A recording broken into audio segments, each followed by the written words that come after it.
क्यों कहा जाता है हेलियोस एयरवेज 522 को डेविल्स प्लेन? ये घटना आज तक की सबसे मिस्टीरियस घटना क्यों है? कौन था वो अकेला आदमी जो पूरी फ्लाइट के बीच में घूम रहा था? प्लेन को बचाने गए फाइटर पायलट्स ने ऐसा क्या खौफनाक मंजर देखा और कैसे हुई उन 121 लोगों की मिस्टीरियस मौत? हे एवरीवन, कैसे आप सब लोग? मैं आपका स्वागत करती हूँ अपने चैनल में। और अगर आपने मेरी पिछली वीडियोस नहीं देखी तो वो जल्दी जाइए और पिछली वीडियोस देख लीजिए। तो ये कुछ मैं हटके कर रही हूँ, तो जैसे आपने मेरी व्लॉगिंग वीडियोस को प्यार दिया है वैसे ही ऐसी वीडियोस को भी प्यार दीजिए। तो चलिए शुरू करते हैं। हेलियोस एयरवेज 522 ने 14 अगस्त 2005 को साइप्रस से प्राग के लिए उड़ान भरी थी। इस फ्लाइट में 121 लोग थे और शेड्यूल तरीके से फ्लाइट ने साइप्रस से टेक ऑफ किया था। जब 12,000 फीट की हाइट पे पहुंच गए थे तो फ्लाइट में अचानक से टेक ऑफ अलार्म बजता है। Take off alarm take off के समय अगर कोई गड़बड़ हो इसलिए बजना चाहिए था, लेकिन 12,000 फीट की ऊंचाई पे पहुंचने के बाद भला ही अलार्म क्यों बजा, ये सोच के पायलट और को पायलट दोनों कंफ्यूज हो गए। अभी पायलट इस टेक ऑफ अलार्म को सॉल्व कर ही रहे थे कि एकदम से कोई और अलार्म बजने लग जाता है। That is master caution alarm. एक प्लेन में कुल ऐसे 2 अलार्म होते हैं, एक मास्टर कॉशन अलार्म होता है और एक मास्टर वार्निंग अलार्म। जब प्लेन में कोई गड़बड़ आ जाती है तो पहले मास्टर कॉशन अलार्म बजता है ताकि पायलट को पता लग जाए कि कोई गड़बड़ है और उस पायलट का ध्यान उस प्रॉब्लम में पड़े, और थोड़ी देर बाद वो अलार्म अपने आप ही बंद हो जाता है। और अगर वो प्रॉब्लम सॉल्व नहीं हो पाती तो तब बजता है मास्टर वार्निंग अलार्म, और वो तब तक बजता रहता है जब तक प्रॉब्लम सॉल्व नहीं हो जाती। अब फ्लाइट 522 बहुत ही अजीब कंडीशन में फंस चुकी थी, क्योंकि इतनी ऊंचाई पे आके पहले टेक ऑफ अलार्म बजना, फिर मास्टर कॉशन अलार्म बजना, और इतना ही नहीं, फ्लाइट का कनेक्शन भी ATC से टूट जाता है। तो जब कॉकपिट में पायलट्स इन सब चीज़ों से डील कर रहे थे तो मेन कैबिन में सभी पैसेंजर्स की ऑक्सीजन मास्क ड्रॉप हो जाते हैं। हेलियोस एयरवेज 522 में असल में हो क्या रहा था ये चीज़ें ATC को भी नहीं पता चल रही थी, क्योंकि कनेक्शन टूटे हुए आधा घंटा हो चुका था। वहाँ प्लेन में पायलट्स अपने आप को शांत रख के सारी चीज़ें सॉल्व करने की कोशिश कर रहे थे, बट अनफॉर्चुनेटली उनसे कुछ भी नहीं हो पा रहा था। कोई प्रॉब्लम सॉल्व नहीं कर पा रहे थे वो लोग। फ्लाइट का एक्सीडेंट और सारे क्वेश्चंस के आंसर आपको इसी वीडियो में मिलेंगे, तो इस वीडियो को लास्ट तक देखते रहिए। जब इतने टाइम तक फ्लाइट से कोई आंसर नहीं आया, कोई जवाब ही नहीं आया, तो तुरंत ही 2 फाइटर जेट्स को सारे मसले की छानबीन करने के लिए भेजा गया। फाइटर जेट्स के पायलट उसी रूट को फॉलो करते हुए तेजी से हेलियोस एयरवेज 522 के पास पहुंचे। फाइटर जेट्स के पायलट्स को लगा कि शायद प्लेन के साथ कोई दुर्घटना हो चुकी है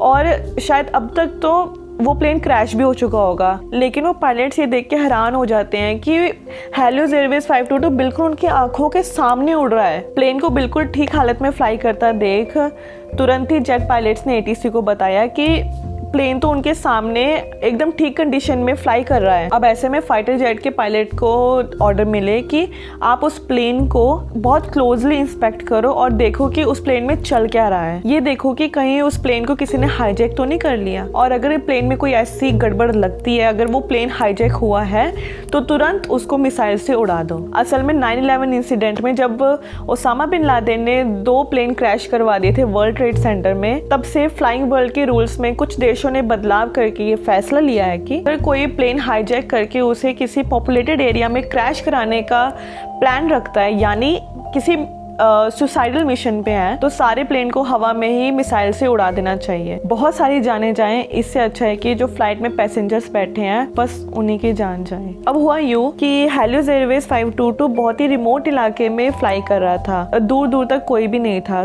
तो फाइटर जेट्स के पायलट्स ने वेट किया, वो देखना चाहते थे कि असल में फ्लाइट पे हो क्या रहा है। जब दोनों फाइटर जेट्स प्लेन के पैरेलल पहुंच गए और देखने लगे तो वो ये देख के बड़े हैरान हो गए कि सारे के सारे पैसेंजर्स अपनी सीट पे शांति से बैठे हुए हैं और सबने ऑक्सीजन मास्क लगाया हुआ है। सबकी आंखें बंद हैं और प्लेन में किसी भी प्रकार की कोई हलचल नहीं है। कॉकपिट में एक पायलट अपनी सीट पे ही आंखें बंद करके बैठे हुए हैं और एक अपनी सीट से नीचे गिर के दरवाजे के पास लेटे हुए हैं, और प्लेन ऑटो पायलट पे चल रहा है। लेकिन सिर्फ एक इंसान है जो पूरी फ्लाइट में इधर से उधर भटक रहा है और सबके ऑक्सीजन मास्क से ऑक्सीजन लेने की कोशिश कर रहा है। धीरे धीरे वो बंदा कॉकपिट के अंदर आ जाता है और प्लेन फ्लाई करने की कोशिश करता है, लेकिन अफसोस अब कोई फायदा नहीं था। दोनों फाइटर जेट्स के पायलट्स ये बताते हैं कि धीरे धीरे वो प्लेन उनकी आंखों के सामने जमीन की तरफ बढ़ रहा था और क्रैश हो गया। पायलट्स बताते हैं कि वो मंजर इतना ज़्यादा खौफनाक था